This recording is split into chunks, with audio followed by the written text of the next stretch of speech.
കോഴിക്കോട് ജില്ലയിലെ ഒരിടത്ത് പോലും ലീഡ് ചെയ്യാൻ പറ്റിയിട്ടില്ല. വലിയ തോൽവിയാണ്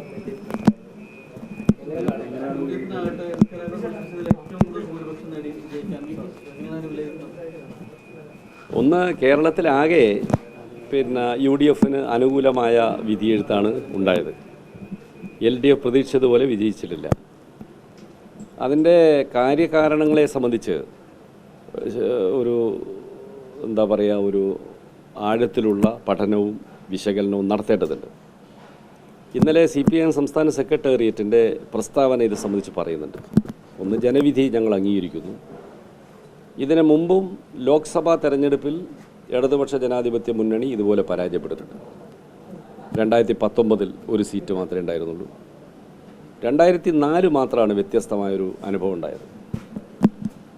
അടിയന്തരാവസ്ഥക്കെതിരെ ഏറ്റവും വലിയ സമരങ്ങൾ നടന്ന സംസ്ഥാനമായിരുന്നു കേരളം. പക്ഷേ അത് കഴിഞ്ഞ് 77 തെരഞ്ഞെടുപ്പിൽ പൂർണ്ണ പരാജയം. ഇങ്ങനെയൊക്കെ സംഭവിക്കാറുണ്ട്. അതിനൊക്കെ ഓരോ പ്രത്യേക കാരണങ്ങളുണ്ടാവും. അത് പരിശോധിച്ച് പാർട്ടിയും LDFും തിരുത്തൽ വരുത്തേണ്ട എന്തെങ്കിലും കാര്യമുണ്ടെങ്കിൽ അത് ജനങ്ങളുമായി തുറന്നു പറഞ്ഞ് തിരുത്തി മുന്നോട്ട് പോകും.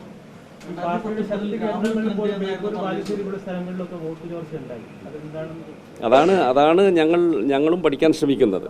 കോഴിക്കോട്ട് മാത്രമായി എന്തെങ്കിലും പ്രത്യേക ഒരു സാഹചര്യം ഉണ്ടെന്ന് മനസ്സിലാക്കുന്നത്? കാരണം അത്രയധികം ഭൂരിപക്ഷത്തിലാണല്ലോ UDF മണ്ഡലം. അങ്ങനെ പറയാൻ പറ്റും, അങ്ങനെ പറയാൻ കഴിയില്ല. കോഴിക്കോട് മാത്രമല്ല, ഇപ്പോൾ ഞങ്ങൾ 1ാം ഗ്രേഡിൽപ്പെടുത്തിയിരുന്ന മണ്ഡലങ്ങൾ പോലും പുറകോട്ട് പോയിട്ടുണ്ട്. നിശ്ചയമായും ജയിക്കുമെന്ന് കണക്കാക്കിയിരുന്ന മണ്ഡലങ്ങളുണ്ടായിരുന്നു. അത്തരം മണ്ഡലങ്ങളിലും തിരിച്ചടി ഉണ്ടായിട്ടുണ്ട്. കോഴിക്കോടിന് മാത്രമായി എന്ന് പറയാൻ പറ്റില്ല. ഇതൊരു വേവാണ്. എങ്ങനെ? അതെ.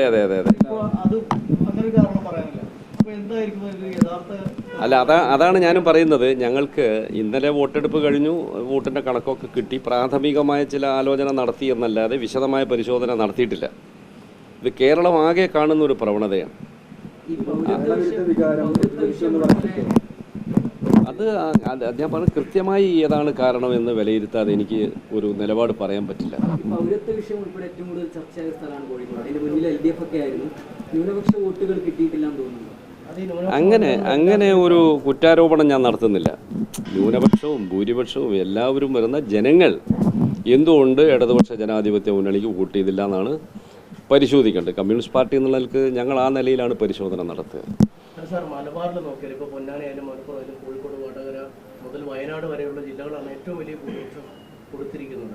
അതെ, വയനാട്ടിൽ കഴിഞ്ഞ ഭൂരിപക്ഷത്തിൽ കുറവ് വന്നു. ലക്ഷങ്ങളാണ്. അതൊന്നും കാണാതിരിക്കുന്നില്ല. വയനാട്ടിൽ ഭൂരിപക്ഷത്തിൽ കുറവ് വന്നു. അപ്പോൾ രാഹുൽ അനുകൂല ട്രെൻഡ് തീരെ ഇല്ല എന്നാണ് മനസ്സിലാക്കുന്നത്. കറക്റ്റ്. ഒരു വിഷയമല്ല. അപ്പുറത്തേക്ക് അതല്ല, ദേശീയ രാഷ്ട്രീയ പ്രശ്നങ്ങൾ സാധാരണ പാർലമെൻറ്റ് തെരഞ്ഞെടുപ്പിൽ സ്വാധീനിക്കപ്പെടും. BJPയെ അധികാരത്തെ പുറത്താക്കുക എന്നത് വളരെ താല്പര്യമുള്ള, അല്ലെങ്കിൽ അത് വളരെ വാശിയോടെ ജനങ്ങൾ കാണുന്നൊരു വിഷയമായിരുന്നു. അതിന് ഏറ്റവും ഉചിതമായ രാഷ്ട്രീയ ചേരി ഏതാണ് എന്ന ചർച്ചകളൊക്കെ ജനങ്ങളിൽ സ്വാഭാവികമായിട്ട് നടക്കും. എന്തെല്ലാമാണ് ജനങ്ങളെ സ്വാധീനിച്ചതെന്ന് കൃത്യമായി ഒരു നിർണയം നടത്തണമെങ്കിൽ കുറച്ചുകൂടി പരിശോധന ആവശ്യമാണ്. അങ്ങനെ പൂർണ്ണമായി തള്ളിക്കളയാനൊന്നും പറ്റില്ല. ഇപ്പോൾ രാജസ്ഥാനിൽ ഇന്ത്യ മുന്നണിയുടെ ഭാഗമായി CPM ഒരാൾ ജയിച്ചല്ലോ. അതുപോലെ CPIML 2 സീറ്റുകളിൽ ബീഹാറിൽ ജയിക്കാൻ സാധിച്ചു. അത് ഇടതുപക്ഷത്തെ അങ്ങനെ തള്ളിക്കളയുന്ന സ്ഥിതിയൊന്നും ഉണ്ടായിട്ടില്ല. എന്നാലും സൂക്ഷ്മമായ പരിശോധന നടത്തിയാൽ ഒരു കൃത്യമായ നിലപാട് പറയാൻ പറ്റും. സാർ, ഈ BJPയുടെ വളർച്ച കേരളത്തിൽ 11 കോൺഫറൻസുകളിൽ അവർ 1ാം സ്ഥാനത്തെത്തി. 9 സ്ഥാനത്തല്ല, 1ാം സ്ഥാനം. അസംബ്ലി മണ്ഡലങ്ങൾ. അല്ല, അതെല്ലാം വ്യത്യസ്തമായ സാഹചര്യം. ഇപ്പോൾ തൃശ്ശൂർ എടുത്താൽ പ്രതാപന് കിട്ടിയ 2019 വോട്ടുകളിൽ 1 ലക്ഷത്തോളമാണ് കുറവ് വന്നത്. അതാണ് നേരെ അപ്പുറത്തേക്ക് പോയത്, BJP സ്ഥാനാർത്ഥിക്ക്. രാജാജി മാത്യു CPI സ്ഥാനാർത്ഥിക്ക് 2019 കിട്ടിയതിനേക്കാൾ നേരിയ വർധനവ് സുനിൽകുമാറിന് കിട്ടിയിട്ടുണ്ട്.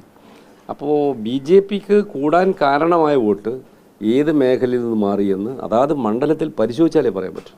ജനറലായിട്ടൊരു ട്രെൻഡ് BJPക്ക് അനുകൂലമായി കേരളത്തിലില്ല. കേരളത്തിലല്ല, ഇന്ത്യ രാജ്യത്ത് ഒരിടത്തുമില്ല.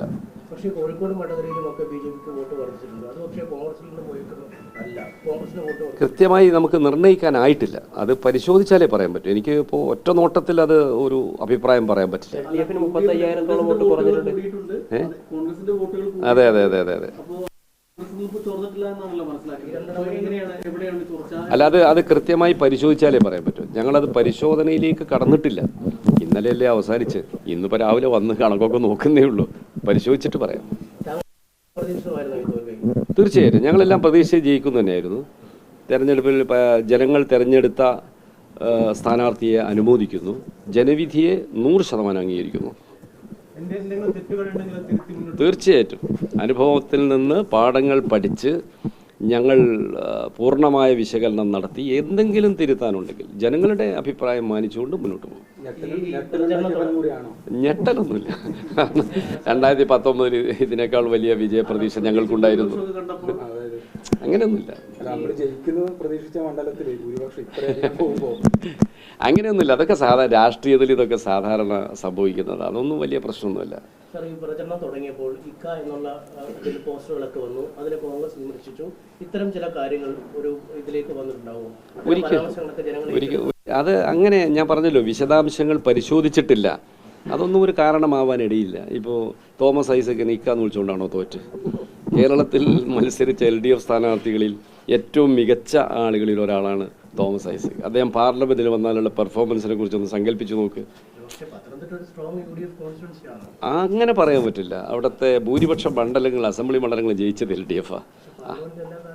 അത് പാർലമെന്റ് എല്ലാ കാലത്തും കോഴിക്കോട് അങ്ങനെ തന്നെയല്ലേ. ഇടതുപക്ഷ മുന്നണി സർവശക്തമായി നിൽക്കുന്ന കാലത്ത് വീരേന്ദ്രകുമാർ 2004 ജയിച്ചതൊഴിച്ചാൽ, ഒരിക്കൽ ഇമ്പിച്ചുവായും ജയിച്ചതൊഴിച്ചാൽ ഇവിടെ സ്ഥിരമായി കോൺഗ്രസ് ജയിച്ചു വരുന്നതാണ്. അങ്ങനെ ചില ട്രഡീഷൻ, ചില പാറ്റേൺ ചിലപ്പോൾ ഉണ്ടാവാറുണ്ട്. അപ്പോൾ അതുകൊണ്ട് ഒരു കാരണമാണെന്ന് പ്രത്യേകമായി നിർണ്ണയിക്കണമെങ്കിൽ അത് വസ്തുനിഷ്ഠമായി മനസ്സിലാക്കിയാലേ പറയാൻ പറ്റും.